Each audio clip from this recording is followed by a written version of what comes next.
Ushuaïa Golf Club. Je vois ici le petit clubhouse.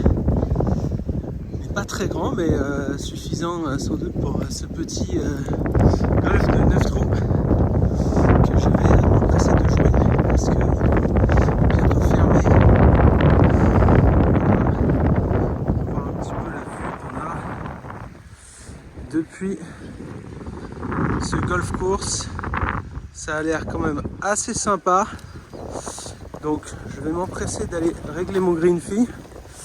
15 000 pesos argentins quand même. Pour 9 trous, enfin c'est un green fee la journée. Voilà, ça fait une centaine d'euros au taux normal et fort heureusement en blue dollar je paye la moitié, mais quand même 50 euros pour jouer 9 trous. Voilà, mais bon, je pense que ça vaut le coup, hein, compte tenu de la vue. Allez, à tout de suite. Voilà, donc je viens de parler avec le responsable du golf qui m'a expliqué un petit peu où partir, comment se passait un peu le truc. Très sympa, voilà. Donc je vais pouvoir tester ce petit golf avec cette magnifique vue. Comme vous pouvez l'apercevoir derrière moi, je vais essayer de ne pas me tromper sur l'ordre des trous. Parce qu'il n'y a pas beaucoup d'indications non plus. Voilà. Allez, je m'y mets, à tout à l'heure. Bon, je viens d'attaquer le trou numéro 1. Alors un peu à droite, mais c'est pas si mal. C'est surtout que j'ai pas pensé, mais ma montre n'a pas visiblement les golfs d'Amérique du Sud. Donc j'ai pas les distances, ce qui, étant donné mon niveau de jeu, est un problème pour moi en tout cas. Voilà. Mais on va essayer de s'y faire. Voilà, en tout cas, c'est plutôt cool d'être là. On a essuyé une grosse averse juste avant. Je pensais ne pas pouvoir jouer.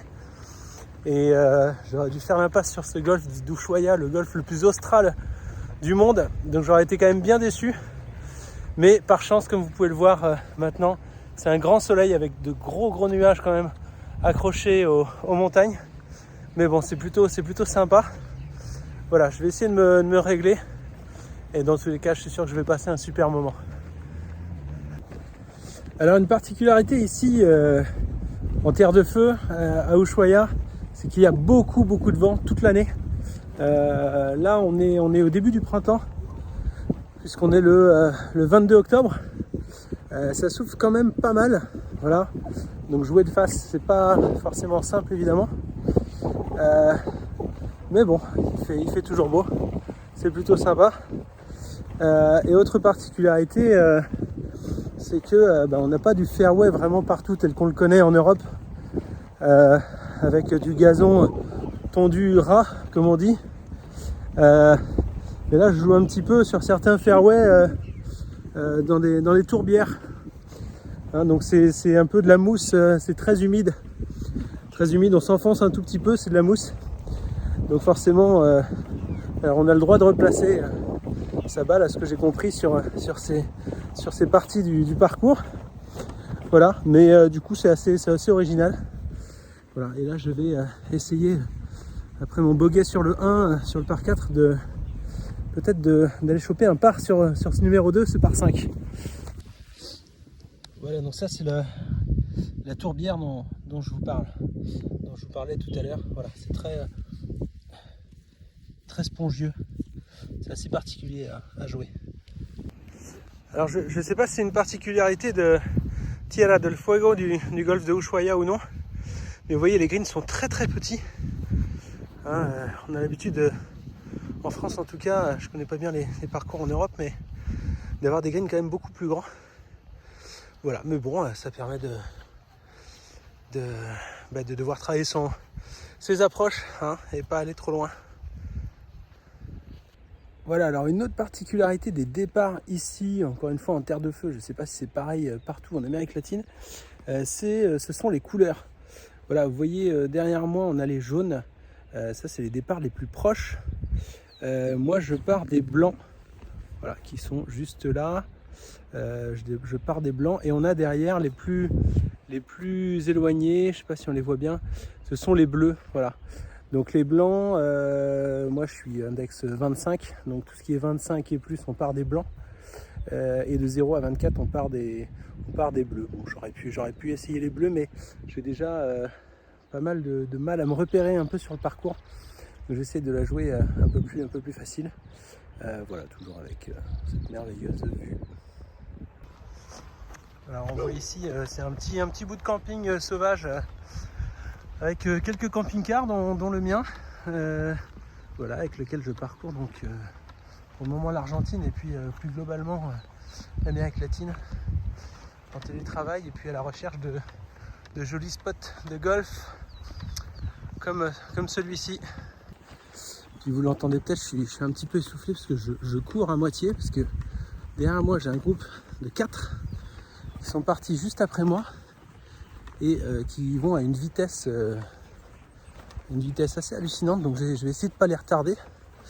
Eux, ils ont bien compris qu'on n'aimait pas trop le gelant dans le golf, donc il va pas falloir que je traîne trop quand même. Voilà, pendant ce temps-là, les oiseaux sont tranquilles, j'ai pas l'air de trop les déranger. Je vous ennuie pas si je botte. Magnifique. On est pas mal quand même ici, hein. On est pas mal. Bon, comme vous le voyez, j'ai ressorti le bonnet et le tour de cou parce que le temps tourne très vite ici. Voilà, vous voyez les nuages derrière qui sont assez menaçants. Voilà, et là je vais aborder le numéro 7 qui est assez sympa, par 3 face à la montagne. Alors on va essayer de se rattraper un petit peu parce qu'il y a trop de bogeys et de doubles là. Voilà, petite vidéo du trou numéro 7 du Golf Club d'Ushuaia. J'étais un petit peu trop long sur ce par 3, mais on s'en fiche un peu. Ce qui est juste magnifique, c'est les nuages accrochés à la cordillère des Andes. Et ça n'a pas de prix.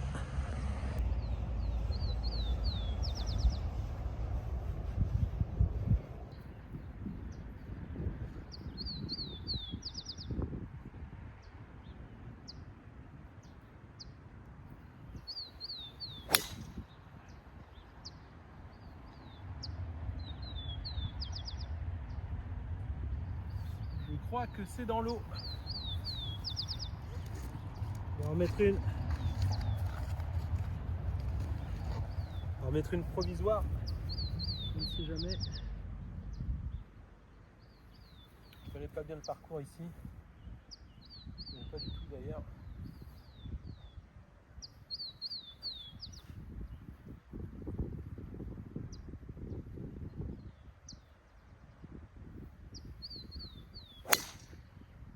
Ça c'est beaucoup mieux. Ça c'est beaucoup mieux ça.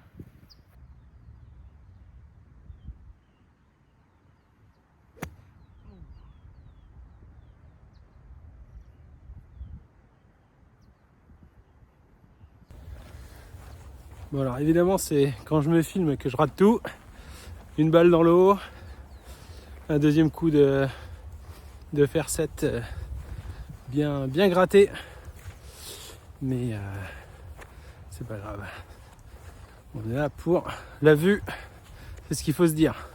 Voilà, bon, j'achève mon 9 trous à Ushuaia. J'ai pas joué comme j'aurais voulu. J'ai mis 2 balles dans l'eau. Mais bon, comme ça, j'aurais laissé un petit cadeau aux golfeurs argentins qui auront peut-être la chance de récupérer mes balles. Voilà, mais en tout cas j'ai passé un super moment, c'est quand même majestueux. Là le soleil est de nouveau de retour. Voilà, donc c'est pas un golf extraordinaire, mais c'est juste l'emplacement qui est quand même mythique. Voilà.